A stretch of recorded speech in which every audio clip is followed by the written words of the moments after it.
Hello, everyone. Welcome to C-Suite Talks.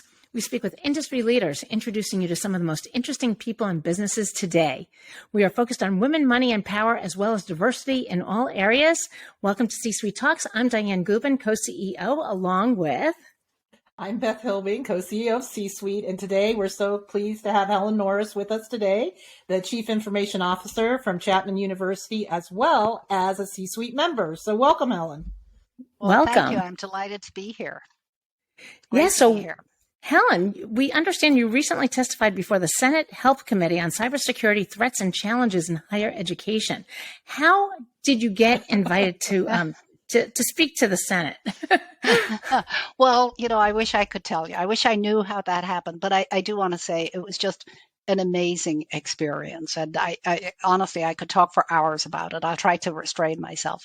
But basically, what happened is on May the 3rd, we got an email into our community relations group from the staff of Senator Patty Murray. Patty Murray is the chair of the Senate Health Committee, which is Health, Education, Labor, and Pensions, indicating that they were going to have this hearing to talk about cybersecurity in health and in education. And they wanted two experts from the health field and two from education.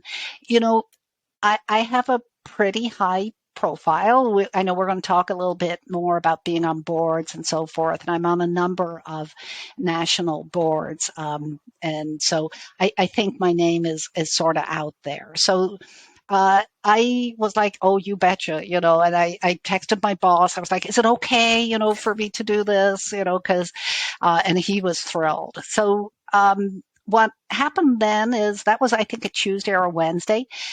They wanted to do an interview with me. I guess they wanted to make sure that I was legitimate, right? So I had a phone interview. It's what it felt like on a Wednesday or a Thursday with members. There were about 12 people on the call. The staff from Senator Murray, she's the chair of the committee, and then the ranking member. So, the committees are generally chaired at the moment by a Democrat and a ranking member for the Republican Party. So Senator Burr's staff. So I had 12 people on the phone asking me general questions. They wanted to do a little bit of follow-up.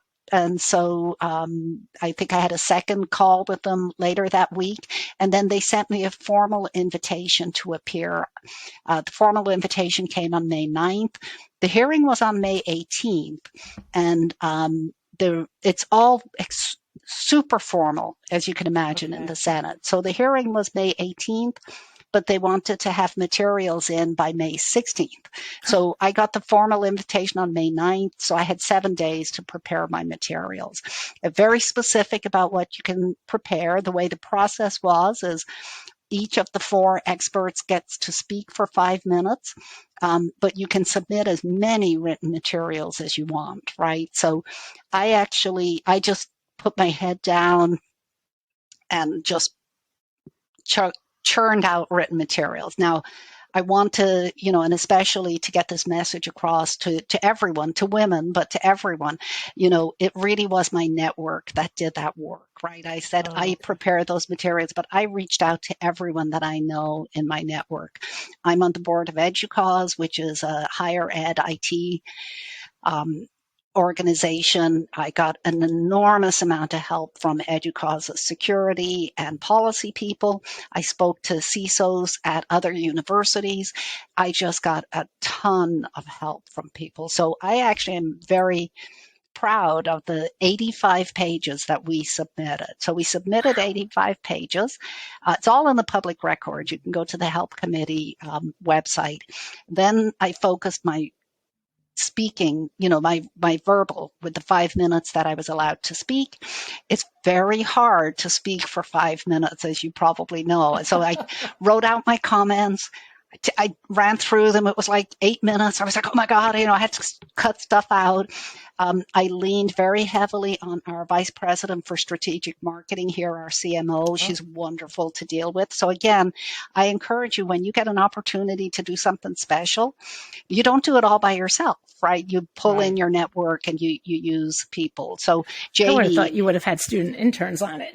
well, I could have gotten some student interns, but I have such a rich network. It was really, really great. So Jamie and I worked through the written material. It's the verbal, got it down to where it was on the Friday afternoon before I had to leave. It was like 4 minutes and 47 seconds. It was Oh, wow. it was just Wow. like right on. I actually had I had already had on my schedule earlier that week. The testimony was on Wednesday.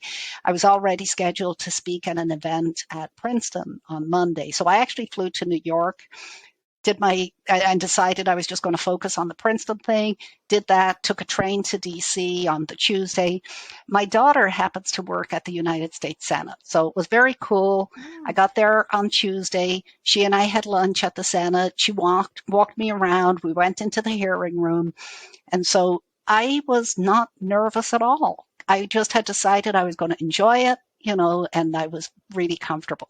So how many people were in the hearing room when you were there? Yeah. So the committee itself is 22 senators. And just to be clear, they didn't all show up, Sure. So there were a couple of little interesting things. It's a big room.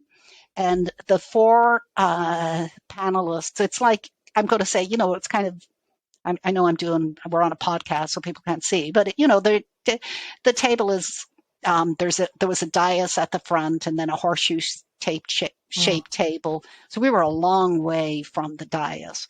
There's about 22 senators, I think, on the committee, but I would say, and they kept coming in and out. So I would say at any time there were 8 to 10 senators in the room.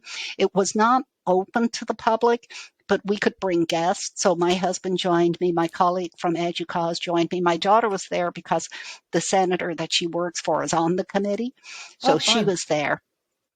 It was broadcast on C-SPAN. So luckily, I had put my phone on do not disturb or whatever, because when I turned my phone back on, man, it was blowing up. Oh my God, I just saw you on the C-SPAN. I was like, oh, okay.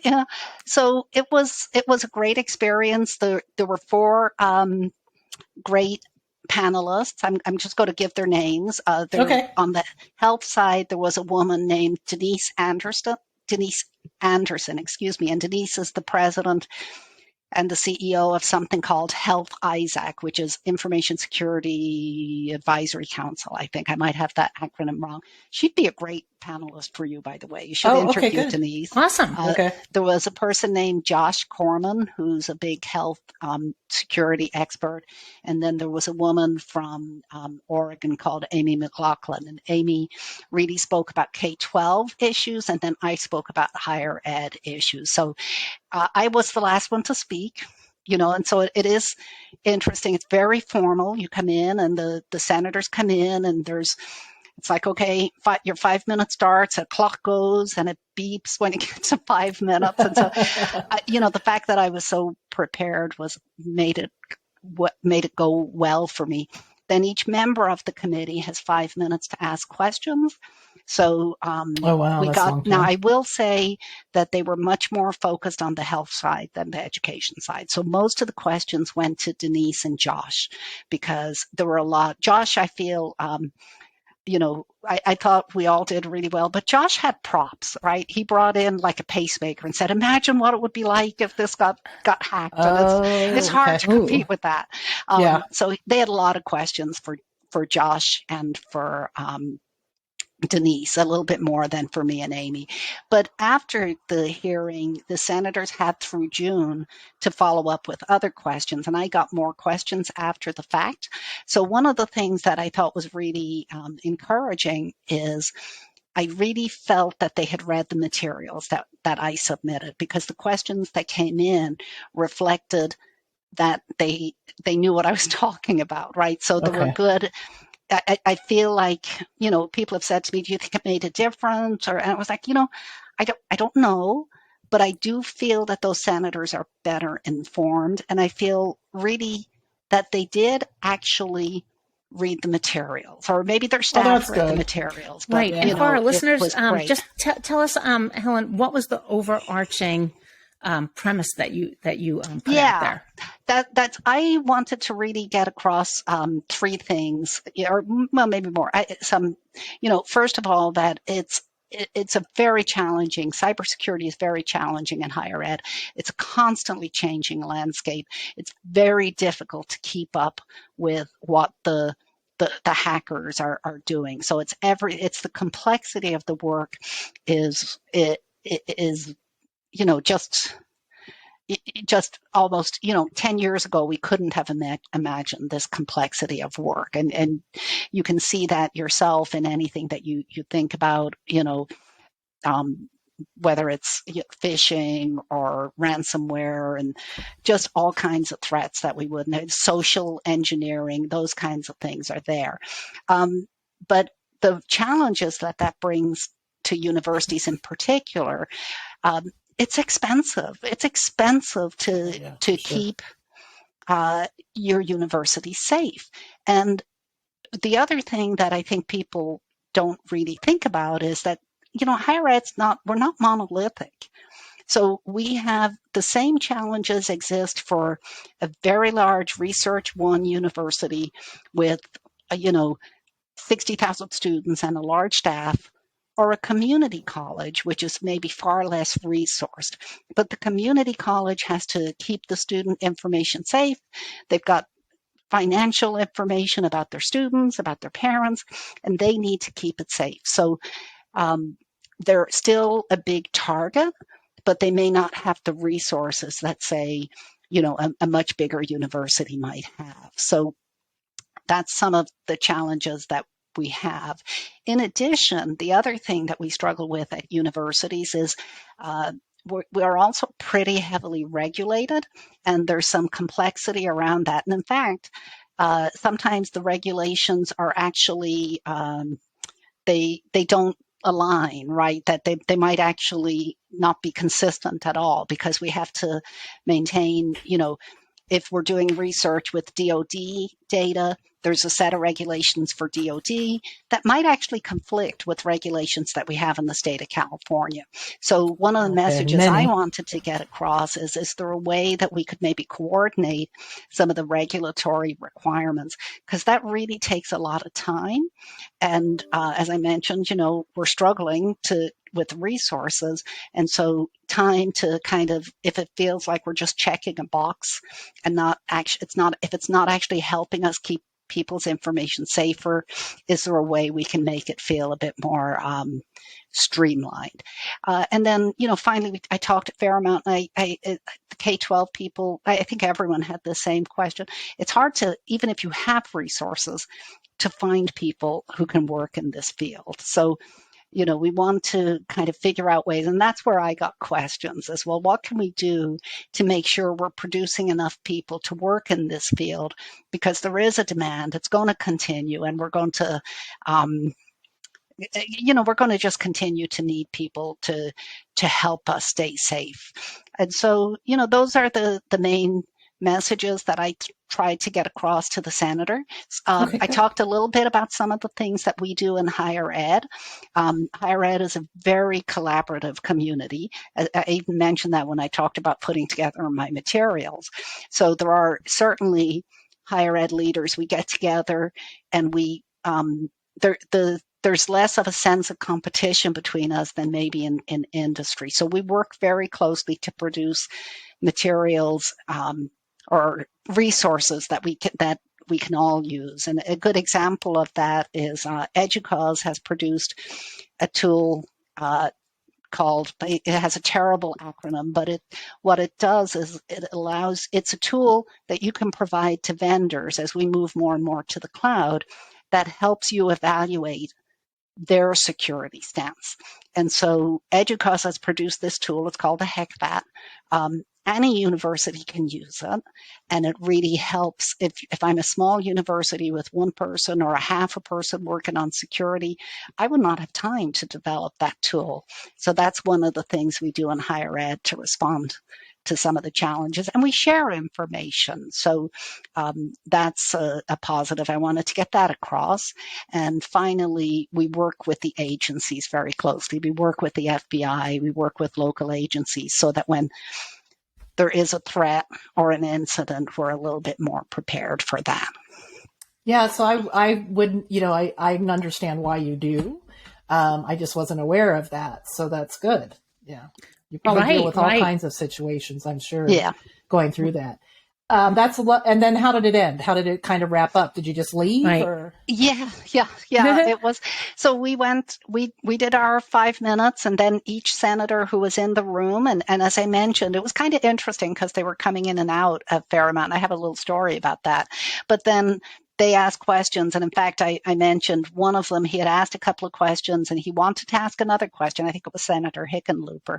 And he was at his 5 minutes. And so Senator Murray said, well, you're at your 5 minutes. And he was like, well, I'll submit my question later. So, Senator Murray thanked us at the very end, indicated that there'd be follow-up. And the materials are now all part, my testimony, my documents that I submitted are all part of the official U.S. Senate record. So that's kind of cool, and the U.S. Senate. You make such a difference, truly. So listen, when you're not testifying in front of the Senate and fighting ransomware, tell us what else you do in your job as a CIO. Yeah. Well, as you mentioned, or I think as Beth mentioned, I'm the CIO at Chapman University. We're in Southern California, down in Orange County, just outside of LA. And, my role is what you'd see with most CIOs. It's, I manage all of the IT for the university, providing services, whether it's our infrastructure, obviously our information security, our enterprise systems, academic technology is a big piece that is probably something that one wouldn't cover as much outside of higher ed, obviously. And I happen to have the university library also reports into me, so I'm responsible for the university library. So we provide support to all of our students, our faculty, and our staff. Very interesting times, as you can imagine, during the pandemic, because we were like everyone else, we suddenly had to go to remote work. But in our case, we also, well, we also had to go to remote teaching, which we didn't anticipate. So that's when we really got a sense of how, I think we always knew this, but it really illustrated for us how dependent the university is on technology, because for a year, students learned completely in a technical, in a virtual environment. We're pretty much, I would say, what one might think of as a bricks and mortar. Is that how brick and mortar? Yeah, university? Brick and mortar. Right. Our students value, we have small class sizes. Our students come here because they value that connection to the faculty. We don't have interest it's not in our strategic plan, to become more online, because that's not what our students and their parents expect when they sign up to come to Chapman. They expect a more traditional experience. And they want them out of their house and somewhere They want them out of their house. They do. For sure. Yeah. So Helen, tell us, how did your background prepare you to become a CIO? Tell us about your career trajectory. Sure. It's one of the things I think of. I think, I don't know, I'm originally, I know it's hard to tell anymore, but I'm originally from Ireland. I grew up in Dublin, in Ireland. Nobody in my family had gone to college. So I was the first in my family to go to college. When I was in high school, I happened to be very gifted at math. So I kind of was like, okay, well, I guess I'll go study math because, what are you going to do? I just didn't know, Right. So I kind of fell into a technology career. When I left college, I actually went to live in Germany for a few years and worked as a computer programmer, because in my undergraduate program, we did some computer programming, and I enjoyed it. I enjoyed it more than the math. So, so I worked as a computer programmer for a number of years. I ended up kind of moving around in a variety of fields in IT. I worked as a systems administrator for a number of years, and and I think that that's the best preparation to be a CIO. I don't feel if I had come up kind of one leg of the stool, if I'd always been in infrastructure, or if I'd always been in customer service, or if I'd always been in programming or something, I think I would have been a little less prepared. So I always encourage people to think about taking a lateral move in their careers, right? So you might be a director of, I don't know, some area, infrastructure services. Take a lateral and be a director of customer service or something like that. And I think it just fills you out and prepares you a little bit better to be to oversee the whole organization. So did you ever have, a lot of executives say that sometimes they were in roles where they felt they were in the imposter syndrome, or they just didn't know anything about the role at all. Did you ever have that happen to you? I think I have days where I go, oh, what am I, should I be, I'm just a girl from the north side of Dublin. Should I be testifying before the Senate? I think we all have that, because I think in order to advance your career, you have to take risks, and you have to go and take roles that, and I encourage women in particular, because I have always read that men will look at an ad and say, oh, I meet 30% of the requirements, so I'm a good candidate, and women don't. That's so true. And I hear it all the time. Top dollar. And I want all the money, Yeah.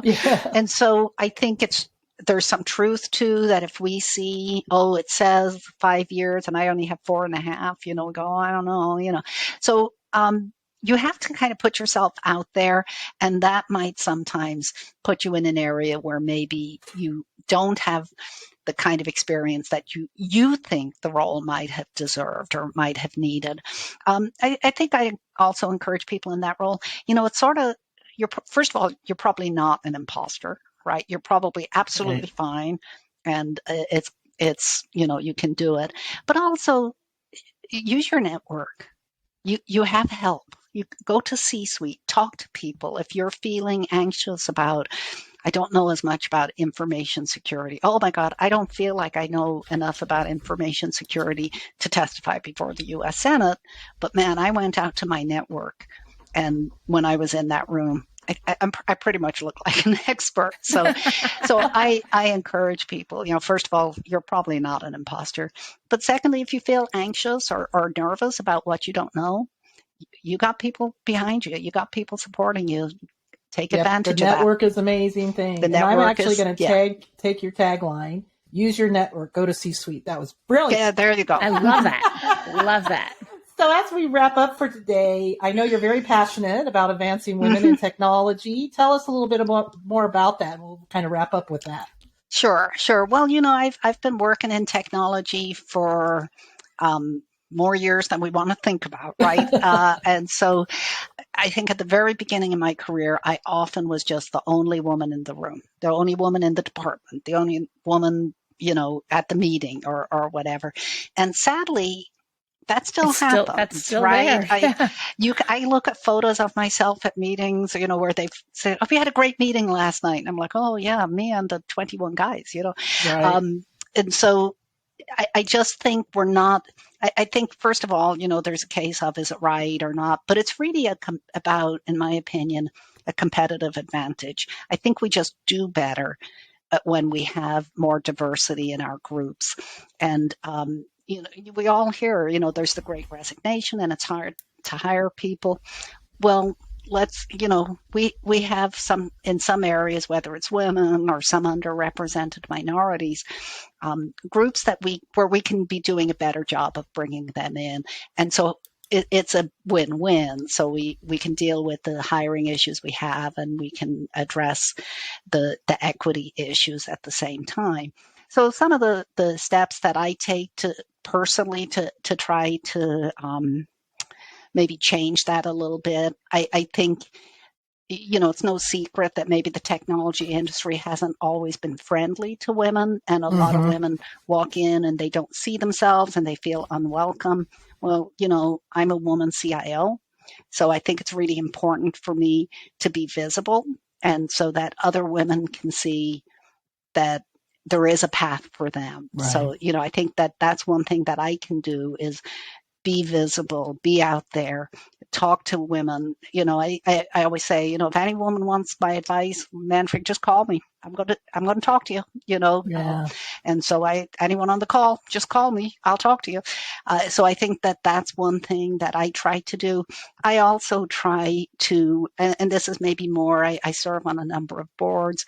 If I have the opportunity to nominate a person to be on a board or maybe for an award, I make a point of nominating a woman. I also nominate men. Don't get me wrong, but I think it's really important for us to support each other, and so I think it's really important for us to do that. And as a white woman, I think it's also probably more important for me to nominate women of color who are even less represented in technology. So I think, mentoring and sponsoring women is something that we can all do, and just to be available to other women. Yeah, and you are fabulous with that, Helen, I should say, in all our interaction with you. You're always so welcome to do that. So we want to thank you today, Helen Norris, for joining us, the CIO at Chapman University. So thank you. Yeah, thank you. It was great. Yeah, it was great. I could just sit here and listen to you for a long time. Oh, yeah, exactly. So I'm going to thank our sponsors. Thank you to our listeners. We really appreciate you. Thank you, our sponsors, Google, the accounting firm of RSM, the law firm of Manette, City National Bank, advertising media and PR companies of Interpublic Group, IPG, and my firm, Executive Search and IT Consulting, Amplify Professional Services. Thank you for listening. Thank you for listening, and hit the subscribe button on Apple, Spotify, or wherever you find your podcasts, also on YouTube, and leave us a review, as well as we're on all the social media channels, of course. And then if you have a question, please feel free to send us an email at beth@csweet.org, CSWEET.org, and check out our website and come to our events and get involved, www.csweet.org. And thank you so much again, Helen. Thank you. Thank you.